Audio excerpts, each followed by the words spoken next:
এরে আল্লাহ পাকের বান্দা, বিশ্ব নবী রহমাতুল লিল আলামিনের দরবারে এক যুবক দাঁড়ায় গেলেন। দাঁড়ায় গিয়া কয়, পয়গম্বর আপনার দরবারে আসছিলাম, দিল বড় আশা নিয়ে আসছিলাম। পয়গম্বর জিজ্ঞাসা করে, কি তোমার দিলের ব্যথা বলো। আল্লাহর বান্দা দাঁড়ায় কয়, পয়গম্বর আপনার দরবারে আসছিলাম, আমার তিনটা গুনাহ করতে বেশি মজা পাই। এক নাম্বার, আমি মিথ্যা বলতে বেশি মজা পাই। দুই নাম্বার হলো আমি মদ পান করতে মজা পাই। এরপরে আমি খারাপ কাজ করতে বেশি মজা পাই। দয়ার নবী ডাক দিয়ে বলে, মায়ার নবী আমার বলেন, এরে আল্লাহর বান্দা তোমার একটা সবক দেব, এই সবকটা যদি তুমি মানতে পারো অবশ্যই তুমি কামিয়াব হয়ে যাবে। আল্লাহর বান্দা বলে, জি পয়গম্বর আপনার সবক মানতে আমি বদ্ধপরিকর। আল্লাহর বান্দা সবক দিলেন বিশ্ব নবী রাহমাতুল লিল আলামিন। মায়ার নবী আমার, দয়ার নবী আমার, যুবককে সবক দেয়, ডাক দেয় কয়, যুবক এই সবক আমি তোমারে দিলাম, এই সবকটা তুমি মানবে, কখনোই কিন্তু তুমি সবক ছাড়িও না। আল্লাহর বান্দা সবক অনুযায়ী তার দিনটা চলতেছে। আল্লাহর বান্দা সবক নিয়ে বাড়িতে যায়, বাড়িতে গিয়ে তাকায় দেখে মদের বোতল তার টেবিলে এখনো সাজানো আছে। আল্লাহর বান্দা মনে মনে সিদ্ধান্ত নেয়, না না এখন মদ খাইলে পয়গম্বর দেখবে না, পয়গম্বরের সামনে তো খাচ্ছি না। আল্লাহর বান্দা মদের বোতল হাতে নিয়ে, এক হাতে মদের বোতল আর এক হাতে মদের বোতলের গ্লাস, এই গ্লাসের ভিতরে আল্লাহর বান্দা মদ ঢালতেছে। যখন গ্লাসটা ফিল আপ হয়ে গেল, আল্লাহর বান্দা মুখে নিবে, এই সময় আল্লাহর বান্দা দিলে স্মরণ হইল, আহারে পয়গম্বরে আমার যদি জিগায়, ও উম্মত আমার তুমি কি মদ পান করেছ, পয়গম্বরের দরবারে দাঁড়ায় আমার মতো গুনাহগার কি জবাব দেব? জবাব দেওয়ার কোনো কোয়ালিটি আমার নাই, জবাব দেওয়ার মতো কোনো সিস্টেম আমার জানা নাই, অতএব আমি মদ পান করতে পারবো না। আল্লাহর বান্দা মদের গ্লাসটা দূরে সরিয়ে মারলো, দূরে ফালাইয়া দিল। এর যুবক ভাই, গুনাহ তো করিয়াই ফেলছো, এখন আল্লাহর কাছে ক্ষমা চাওয়ার সময়, আল্লাহর কাছে মাফ চাও। আল্লাহর বান্দা যুবক, এই যুবকটা যখন মদের বোতল সরিয়া মারিয়া দ্বিতীয় রাত্রিতে, দ্বিতীয় দিন আল্লাহর বান্দার খারাপ কামের নেশা জাগছে।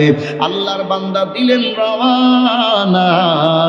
রওয়ানা দেওয়ার পর আল্লাহর বান্দা হাঁটি হাঁটি পা পা করে যখন রওয়ানা দিলেন, আল্লাহর বান্দার দিলে জাগলো, এরে বান্দা তুই যে খারাপ কামের জন্য যাস, পয়গম্বর যদি জিগায় তুমি কি খারাপ কাম করেছ, তুমি কি জিনা করেছ, আমি পয়গম্বরের সামনে দাঁড়ায় কি জবাব দেব? আমার মতো এই গুনাহগার জবাব দেওয়ার মতো তো কোনো সিস্টেম নাই, আমি পয়গম্বরের সামনে তো মিথ্যাও বলতে পারবো না। আল্লাহর বান্দা এবার ডাক দেখায়, না না না, পয়গম্বরের সামনে দ্বারা মিথ্যা বললে গজব আসতে দেরি হবে না। আল্লাহর বান্দা যখন এই কথা বলিয়া বলিয়া সামনে আগায়, আর মনে মনে সিদ্ধান্ত নিল, না না আর আমি সামনে যাব না, আমি এখন পয়গম্বরের দরবারে যাব, গুনাহ করতে যাব না। আল্লাহর বান্দা ওখান থেকে বাড়িতে না ফিরিয়া আল্লাহর বান্দা পয়গম্বরের দরবারে দিলেন রওয়ানা। একটু আওয়াজ দিয়ে পড়েন আল্লাহু আকবার। मोहम्मद ने आकर कुफर को मिटाया, कुफर को मिटाकर सदाकत बताया, कुफर को मिटाकर सदाकत बताया, दुनिया की हर एक जुल्म सितम तुमने मिटाया, दुनिया से हर एक जुल्म सितम तुमने मिटाया, असनाम से काबा को भी पाकीज़ा बनाया, असनाम से काबा को भी पाकीज़ा बनाया। একটু জোরে বলেন আল্লাহু আকবার। নবীর উম্মতের দল, আল্লাহর বান্দা যুবক সামনের দিকে রওনা দিলেন। পয়গম্বরের দরবারে যখন রওনা দিছে, রওনা দেওয়ার পর নজরটা যখন মিলে গেল, মায়ার নবী আবার দয়ার নবী ডাক দিয়া কয়, এই যুবক, তুমি ও জায়গায় কেন দাঁড়ানো? তাড়াতাড়ি করে আসো, আমার দরবারে ঢোকো। আল্লাহর বান্দা সালাম দিয়ে পয়গম্বরের দরবারে বসে গেলেন। ডাক দিয়ে কয়, পয়গম্বর, আমি তো সেই যুবক গত 3 দিন পূর্বে আপনার দরবারে আসছিলাম। আল্লাহর নবী, দয়ার নবী ডাক দিয়ে কয়, এই যুবক, হ্যাঁ তুমি তো 3 দিন পূর্বে আমার দরবারে আসছিলা, তুমি কি সবক মানতে পেরেছ? আল্লাহর বান্দা কয়, পয়গম্বর আপনার সবক মানিয়েই তো আমি আজকে কামিয়াব। জোরে কোন আল্লাহু আকবার। محمد عربी गए वो नबी रास्ते पे शुआ आलम हुआ उसी की पैदाइश से उजाला शफीउल उमम हमारा नबी रोज क़यामत शफाअत करेगा अल्लाह की पास गुनाहगार उम्मत शाफीअ मुशफ़्फ़ा नाम मोहम्मद अहमद इताअत रसूलुल्लाह तू जिंदगी बर्बाद इताअत रसूलुल्लाह तू जिंदगी बर्बाद मोहम्मद की मोहब्बत रखो भाई सबसे प्यारा रहमतुल लिल आलमीन मुद नबी हमारा रहमतुल लिल आलमीन मुद नबी हमारा मोहम्मद की मोहब्बत रखो भाई सबसे प्यारा दाशबे मर्दे कमल उम्मत मुस्तफा दाशबे मर्दे कमल उम्मत मुस्तफा। একটু জোরে বলেন আল্লাহু আকবার। নবীর উম্মতের দল, আল্লাহর বান্দা যুবক গিয়া বলে, পয়গম্বর আপনি বুঝি আমারে বলেন নাই শত শত সাহাবায়ে কেরামের মাঝে এখন আপনি আমারে বলেন নাই? আল্লাহর নবী, দয়ার নবী আমার ডাক দিয়ে কয়, আরে যুবক, আমি তোমারে কেমনে বলি? কারণ আমি বিশ্ব নবী, এমন নবী, আমি এমন মায়ার নবী, আমি যারে একবার নজর করে তাকায় দেখি ওই বান্দাটারে জান্নাতের দরজা পর্যন্ত পৌঁছবার আগ পর্যন্ত আমি নবী বান্দারে ভুলি না। আল্লাহু আকবার। আল্লাহর বান্দা বিশ্ব নবী এমনই এমনই এমনই মায়ার নবী আমার আপনার নবী এমন নবী। সিরাতে ইবনে হিশামের ভিতরে লেখে, সিরাতে ইবনে মুগলাতাইয়ের ভিতরে লেখে, সিরাতে মুস্তাফার ভিতরে লেখে, মায়ার নবী, দয়ার নবী আমার যখন আল্লাহ পাক তাকে মাকামে মাহমুদ দান করবে, মাকামে মাহমুদ দান করার পরে আল্লাহ পাক বলবে, বন্ধু আপনি মাকামে মাহমুদে কেন হাত রাখেন না? মায়ার নবী আমার, দয়ার নবী আমার ডাকদা বলবে, ও রাহমাতুল লিল আলামিন ডাকদা বলবে, ও আমার রব, আমি কেমনে হাত রাখবো? আমার হাত রাখতে বড় ভয় হয়। যদি আজকে মাকামে মাহমুদ উড়াল দিয়ে আমার জান্নাতে নিয়ে যায়, তাহলে আমার গুনাহগার উম্মতের কি উপায় হবে? গুনাহগার উম্মতকে কে দেখশন করবে? এই জন্য আমি মাকামে মাহমুদে হাত রাখবো না যতক্ষণ আমার গুনাহগার উম্মতের ফয়সালা না হবে। আল্লাহু আকবার। নবীরে এত ভালো, নবীজি আমাদেরকে এত ভালোবাসলেন, আর আমরা নবীজিকে কিভাবে ভালোবাসি? দাড়িটাই তো রাখতে পারলাম না বাবা, টুপিটাও মাথায় তুলতে পারলাম না, ঢিলা ঢালা জামাটাও গায়ে দিতে পারলাম না। কপাল বড় খারাপ, কারণ আমরা নবীজি মুখে মুখে মানি, অন্তর দিয়া মানি না। দাড়িটা ব্যাঠিক জোরে দাও। আমরা শুধু মুখী মানি, অন্তর দিয়ে মানতে পারলাম না। এরে আল্লাহর বান্দা, অন্তর দিয়া যদি মানতাম, নবীরে যদি কোনো বান্দা গালি দিত, ওই বান্দা জমিন থেকে সরে যাওয়ার আগে তার কলিজাটা টাইনা ও জায়গায় কুত্তারে দিয়া খাওয়াইয়া দিতাম। কতক্ষণ ঠিক কিনা? এরে নবীর উম্মতের দল, যুবক ডাকতে কয়, পয়গম্বর আমি আপনার সামনে দাঁড়াইছি, আমি মিথ্যা কথা আপনি আমার সবক দিয়েছিলেন, মিথ্যা বলা চলবে না, মিথ্যা বলা চলবে না, এই সবক আমার দিয়েছিলেন। ও পয়গম্বর, আপনার সবক মানার ফলে একটা গুনাহ আমার দ্বারা সংগঠিত হয় নাই। জোরে কোন আলহামদুলিল্লাহ। ভাই কেন তোমার বাধা দিল কে? কয় হুজুর আমি তাকায় দেখলাম মিথ্যা বলি, আমি যদি খারাপ কাম করে মদ খাই, তারপরে আপনি যদি আমারে জিজ্ঞান, কি যুবক তুমি কি মদ পান করেছো, আমি আপনার সামনে দাঁড়া মিথ্যা কেমনে বলি? এটাই আমি মনে হইল, না না, পয়গম্বর সামনে দাঁড়া মিথ্যা বলা চলবে না। পয়গম্বরের সামনে দাঁড়া যদি মিথ্যা বলি তাহলে আমার গজব আসতে দেরি হবে না। আর আপনার সামনে দাঁড়া মিথ্যা বলার মতো সমস্যা আমার নাই, কারণ আমি জানি পয়গম্বর আমি যদি আপনার সামনে দাঁড়া মিথ্যা বলে আমার মালিক আপনার রব এটা বরদাস্ত করবেন না। আল্লাহ পাক বলতে পারে জিবরাইল যা যা দেখ আমার বান্দা সারা জীবন নাফরমানি করিয়া আমার বন্ধুর দরবারে দাঁড়ায়া আমার এই বান্দাটা নাফরমান বান্দা গুনাহ করতেছে, মিথ্যা বলতেছে, বান্দাকে গজব দিয়া ধ্বংস করিয়া দাও।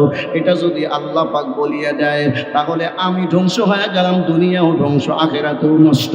ও পয়গম্বর এই জন্য আমি মিথ্যা বলতে পারি নাই, আমি মদও খেতে পারি নাই, খারাপ কাজে যেতে পারি নাই। আল্লাহ কি আমার তাওবা কবুল করেছেন?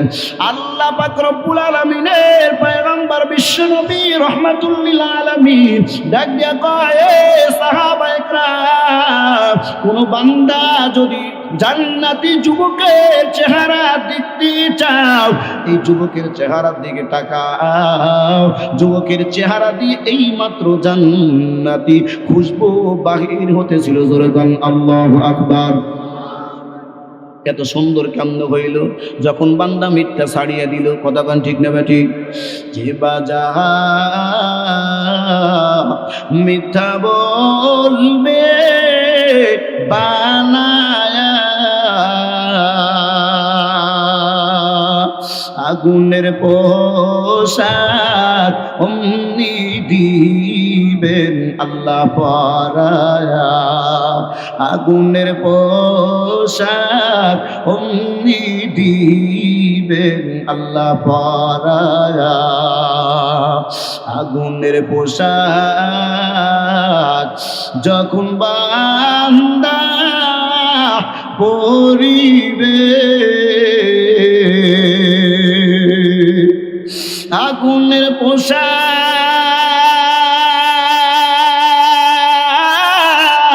বান্দা যখন পরিবে শরীরের গোশত খোসে খোসে পরিবে।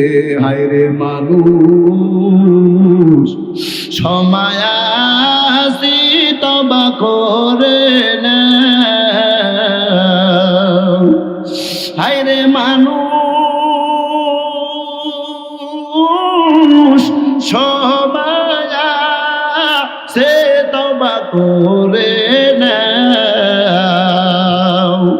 আজমা ফিলে ময়দান থেকে গুনাহ মুক্ত হও, আজমা ফিলে ময়দান থেকে গুনাহ মুক্ত হও। সবাই পড়ে আমিন।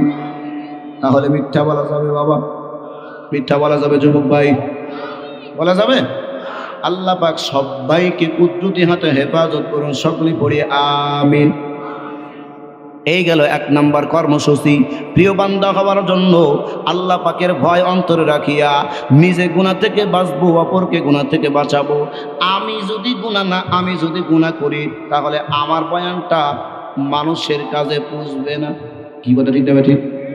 আমি যদি বিড়ি খাই আর বলি তোমরা বিড়ি খায়ও না, এটা যখন বলবো আপনারে একজন ধমক দিতেও দ্বিধা করবে না। কি কথা ঠিক না ঠিক? আরে তুমি বিড়ি খাও বাবা, তুমি আবার আমার সবক দাও? হ্যাঁ, তোমার সুন্নতে তো আমি টানাটানি করবোই। সম্মানিত উপস্থিতি, তাহলে নিজে গুনাহ থেকে বাঁচিয়ে অপরকে গুনাহ থেকে বাঁচাবার দাওয়াত দিতে হবে। আল্লাহ পাক তৌফিক দান করুন। সকলে বলি আমিন। এই এক নাম্বার কাজটা যে ব্যক্তি করবে সেই বান্দা আল্লাহর প্রিয় বান্দা হওয়ার জন্য, আল্লাহ পাকের প্রিয় বান্দা হওয়ার জন্য এক ধাপ আল্লাহ পাকের এই নিকটতম হওয়ার জন্য, আল্লাহ পাকের প্রিয় বান্দা হওয়ার জন্য আগায়া যাবে। আল্লাহ পাক আমাদেরকে এই আমলটা করার তৌফিক যেন দান করে। সকলে বলি আমিন। 2 নম্বর কর্মসূচি আল্লাহ পাক বলেন ওয়াকুনু মা'আস সাদিকিন। আল্লাহ পাক বলেন আল্লাহওয়ালার দরবারে থাকা লাগবে। কি? আল্লাহওয়ালার দরবারে থাকা লাগবে। নবী নাই, সাহাবী নাই, এই সময় কিছু নায়েবে ওয়ারিস আছে যাদের কথা শুনলেই চোখ দিয়া পানি পড়ে। আছে না নাই? জোরে কম। আল্লাহ ওয়ালা আছে না নাই? আছে আছে আছে, না থাকলে কি দুনিয়া টেকে বাবা? আল্লাহ ওয়ালার অভাব নাই, কিন্তু এমন আল্লাহ ওয়ালার কাছে যায় না যাদের কাছে গেলে নামাজ রোজা লাগে না। এই আল্লাহ ওয়ালার কাছে যাওয়া যাবে না। এরে আল্লাহ পাকের বান্দা হাজী এমদাদুল্লাহ মুহাজির মক্কি রহমাতুল্লাহি আলাইহি আল্লাহর একজন পিয়ারা বান্দা ছিলেন, আবেদ বান্দা, বুজুর্গ আল্লাহ ওয়ালা। এই আল্লাহর বান্দা ছিলেন মুস্তাজাবুদ দাওয়াত। আল্লাহর বান্দার কাশফ ছিল বড় ভালো। আল্লাহ পাকের প্রিয় বান্দা, এমন আল্লাহর আশিক বান্দা ছিলেন। আল্লাহর বান্দা যখনই দোয়া করতেন আল্লাহ পাক তার দোয়াটা কবুল করতেন। জোরে বলেন আল্লাহু আকবার। अगर खाही हम नशीनी बा खुदा गो नशीना दर हुजूरे औलिया हर रग में तू हर बू में तू हर जा में तू हर दो हर रग में तू हर बू में तू हर जा में तू हर दो लिखता हूँ जिधर चाहता हो आपकी रहम करो देखता हूँ जिधर चाहता हो आपकी रहम करो। হেরে আল্লাহর বান্দা, আল্লাহ ওয়ালার দরবারে গেলে কি লাভ? আল্লাহ পাক বলেন ওই বান্দা যখন আল্লাহ ওয়ালার দরবারে যাবে, কোনো বান্দা যদি যায়, ওই বান্দার এক নাম্বার যেই বিষয়টা সেটা হলো অহংকার মুক্ত দিল থাকবে। জোরে কোন আলহামদুলিল্লাহ। অহংকার মুক্ত দিল থাকলে এই দুনিয়াতে সোনার বাংলাতে মারা